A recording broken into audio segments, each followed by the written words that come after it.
समिति तारानगर उनको सादर आमंत्रित करना चाहूंगा कि वो आज के इस गरिमामय कार्यक्रम में अपने विचारों से हमें अवगत कराएं। श्री संजय जी।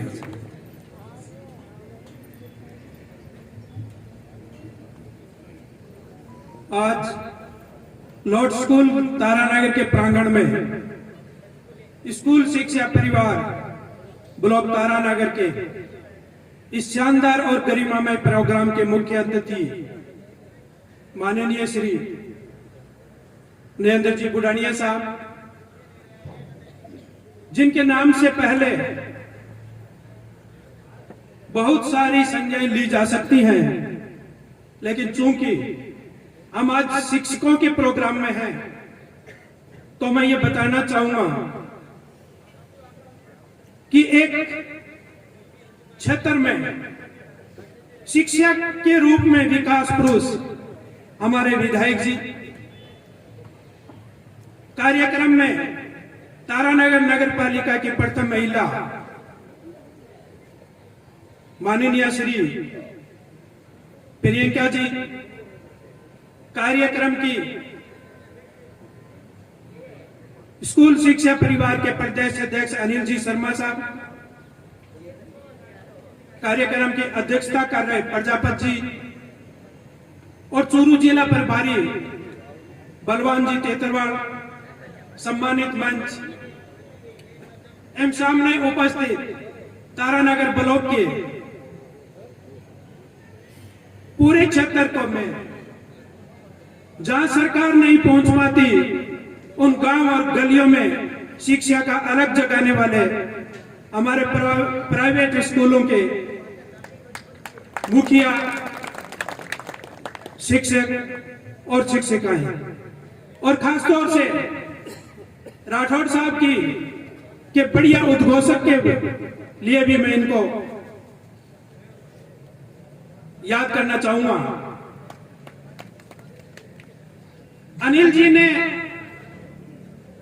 आपकी मांगों को बहुत ही शानदार और लॉजिक तरीके से माननीय विधायक जी की क्षमता को देखते हुए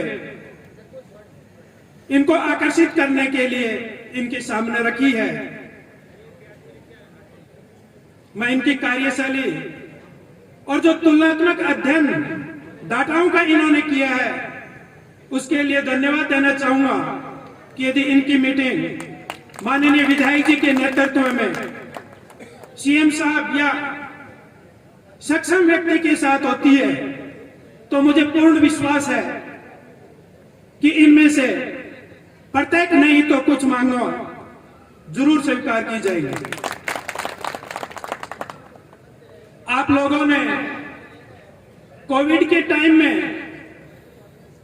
सरकारी कर्मचारी और शिक्षक और बच्चे हर व्यक्ति घरों से निकलते हुए डर रहे थे, लेकिन आप लोगों ने क्लासें लगाकर नेट के माध्यम से अपने लेसन तैयार करके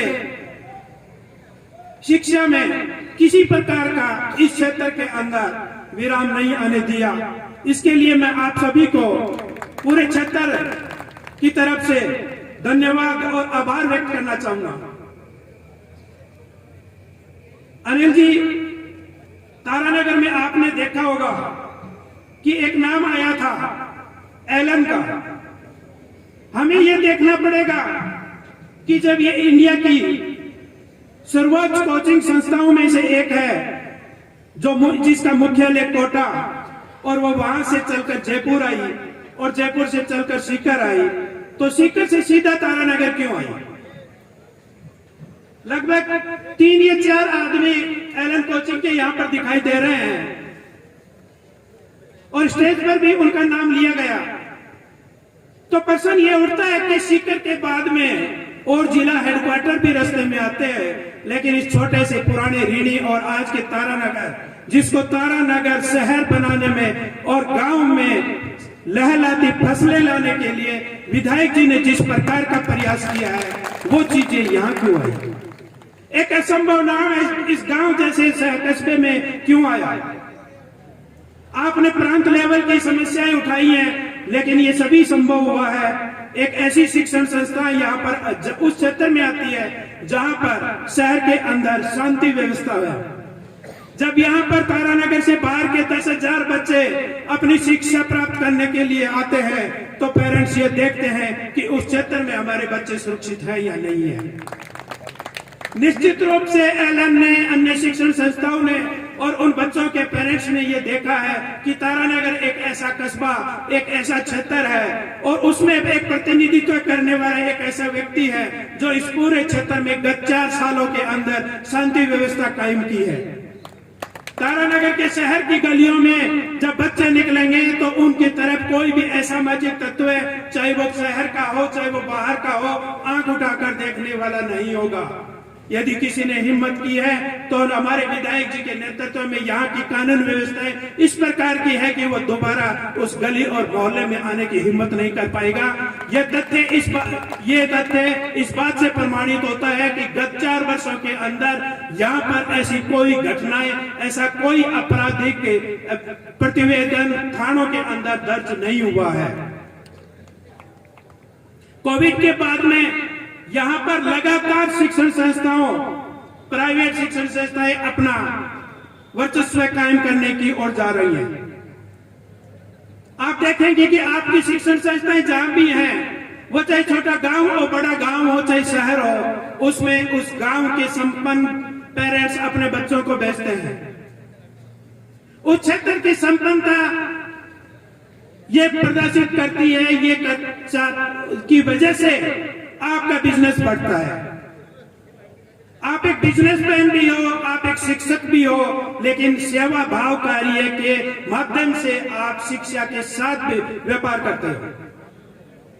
लेकिन जब व्यापार की बात आती है, जब संपन्न व्यक्ति आपकी शिक्षण संस्थाओं में पहुंचते हैं तो क्वेश्चन ये उठता है कि उस क्षेत्र का विकास होगा, तभी आपकी शिक्षण संस्थाओं में बच्चे ज्यादा आ सकेंगे, तभी आपकी फीस को अफोर्ड कर सकेंगे। जब अनिल जी ने बताया कि हमारे राजस्थान के अंदर 1 करोड़ 5 लाख बच्चे हैं, जबकि गवर्नमेंट स्कूलों के अंदर 91 लाख बच्चे हैं, तो अनिल जी मैं ये बताना चाहूंगा कि 1 करोड़ 5 लाख बच्चे वो हैं जो संपन्न परिवारों से हैं। तारानगर के अंदर वो संख्या कैसे बढ़े, हमें इस ओर ध्यान देना पड़ेगा। हमारे व्यक्तियों की, हमारे जनता की, हमारे ग्रामीण क्षेत्रों में रहने वाले जो दलित और गरीब व्यक्ति हैं, उनका भी जीवन स्तर सुधरना पड़ेगा। जब किसी परिवार का एक मास लेवल पर किसी क्षेत्र के व्यक्तियों का जीवन स्तर सुधारने की बात होती है तो वहां पर मजबूत राजनीतिक नेतृत्व की जरूरत पड़ती है। तारानगर विधानसभा क्षेत्र 1977 में बना था, आज हम 2022 में बैठे हैं। 2018 तक, 77 से 18 तक यहाँ पर किस प्रकार के विकास कार्य हुए, उन विकास कार्यों की वजह से इस क्षेत्र के व्यक्तियों का जीवन स्तर बढ़ा कितना, और आज जब हम 18 से 2022 तक की तुलना करते हैं तो किस पर कितना जीवन स्तर बढ़ा, इसकी हम तुलना करें। हमारे विधायक, हमारे नेतृत्व ने बिना किसी जाति और क्षेत्र और बिना किसी और चीज की तुलनात्मक अध्ययन किए हुए इस क्षेत्र के व्यक्तियों की समान रूप से मिनिमम सुविधाएं जो जीवन जीने के लिए आवश्यकता होती है, जिनमें पीने के पानी और बिजली, उसके बाद में जरूरत पड़ती है कि हमारे घर में पैसा कैसे आए, हम आर्थिक रूप से सुदृढ़ कैसे बने। यहाँ पर किसी प्रकार का रॉ मटेरियल नहीं है, किसी प्रकार का खनिज नहीं है, किसी प्रकार का उद्योग नहीं है, लेबर सस्ती नहीं है, क्योंकि प्रत्येक व्यक्ति मेहनत करके, परिवार का प्रत्येक बच्चा खेतों में अपनी मेहनत करके अपना जीवन यापन एक सम्मान रूप से और सम्मानजनक ढंग से जीने की यहाँ के व्यक्तियों में आदत है। सीधे और मेहनती व्यक्ति हैं। जब उद्योग नहीं है, जब खनिज पदार्थ नहीं है, जो रॉ मटेरियल नहीं है, तो इस क्षेत्र का जीवन स्तर किस प्रकार से बढ़े, जिससे आपकी संस्थाओं में बच्चे 70% नहीं 100% फीस किस प्रकार से चुका सकेंगे, इस ओर ध्यान दिलाया। हमारे राजनीतिक नेतृत्व ने हमारे 32 साल की उम्र में पार्लियामेंट में इस क्षेत्र का नेतृत्व करने वाले नरेंद्र पुडानिया ने 3 बार लोकसभा क्षेत्र में शायद हिंदुस्तान के पहले व्यक्ति हैं जिन्होंने लगातार 3 बार राज्यसभा में राजस्थान का नेतृत्व किया, दूसरी बार विधानसभा का।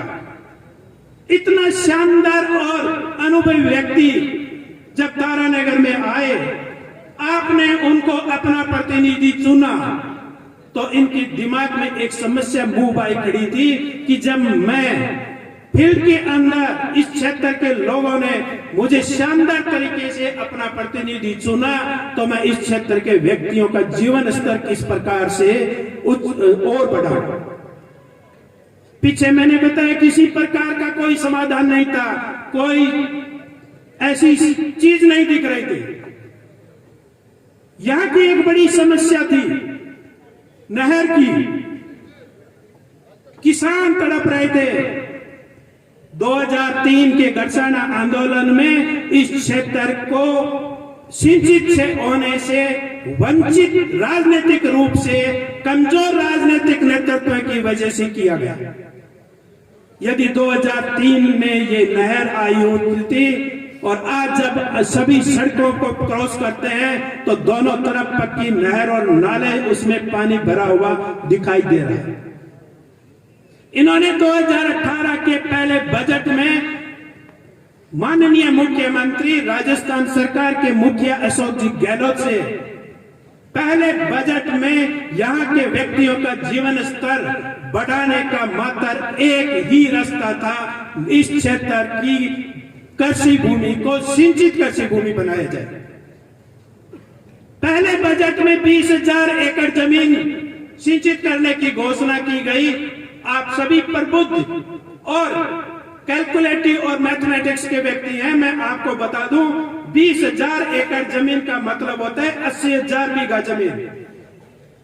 जब यहां की स्थितियों को देखते हैं, विधायक जी ने सिंचित पानी कई क्यूसेक बढ़ाया, उसकी वजह से वो सिंचित जमीन 80,000 से बढ़कर लगभग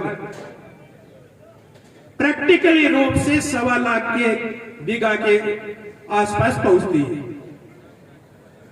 मैं क्वेश्चन ये करना चाहता हूं कि ऐसी जमीन 1 बीघा के अंदर, इस क्षेत्र के अंदर 50 किला से 1 क्विंटल तक अनाज होता है। जब जमीन सिंचित होती है, सिंचित जमीन में आप देखिए 10 क्विंटल तक अनाज होता है। जब 1.25 लाख बीघा जमीन वैधानिक रूप से, जिस प्रकार से अनिल जी ने कहा, संवैधानिक रूप से 80,000 बीघा सिंचित होगी, तो प्रत्येक बीघा के अंदर जब 10 क्विंटल अनाज होगा तो उसका जो गैप 9 क्विंटल का आता है वो लगभग 50,000 रुपए प्रति बीघा आता है। हम कैलकुलेट करें कि उसमें खर्चा भी ज्यादा आता है। हम यदि 40% खर्चा निकाल दें तो प्रत्येक बीघा में प्रत्येक व्यक्ति के 30,000 रुपए इनकम बढ़ी है। जब 30,000 रुपए प्रति बीघा प्रत्येक घर में राशि आएगी और उसके बच्चे आपकी स्कूलों में पढ़ेंगे और फ्लो आपकी स्कूलों की तरफ ज्यादा जाएगा। आपकी फीस 70% से 100% आएगी। ये सब बिना किसी मांग के अनिल जी ने, हमारे नेतृत्व ने बातें सोची है। इन्होंने प्रत्येक वर्ग, प्रत्येक व्यक्ति, चाहे वह निजी स्कूल संस्थान हो, चाहे किसान हो, चाहे महिला हो, चाहे बच्चे हो, चाहे किसी भी धर्म और जाति का व्यक्ति हो, चाहे किसी भी क्षेत्र का हो, प्रत्येक व्यक्ति का समान रूप से, आर्थिक रूप से, सामाजिक रूप से और राजनीतिक रूप से सुदृढ़ता किस प्रकार से मिले, इस ओर ध्यान दिया है।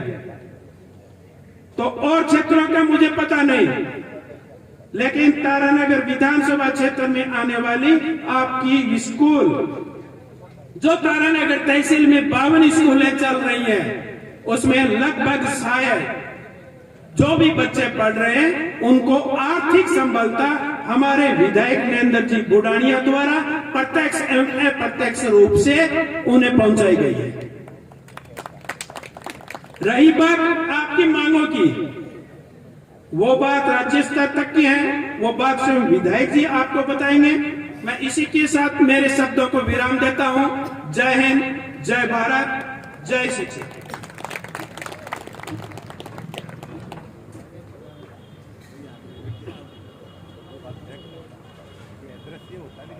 बहुत बहुत आभार संजय जी आपके प्रति। और आपने जो कुछ भी कहा, गागर में सागर भरने वाली उक्ति यहाँ चरितार्थ होती है। मैं तारानगर ऋणी क्षेत्र की सामाजिक परिदृश्य की बात करूं, भौगोलिक क्षेत्र की बात करूं, सांस्कृतिक की बात करूं, शैक्षणिक की बात करूं, माहौल की करूं, प्रत्येक को आपने अपने शब्दों के माध्यम से सही विवेचना करी और मन बड़ा प्रफुल्लित हुआ। पहली बार आपको सुना, बड़ी खुशी ली।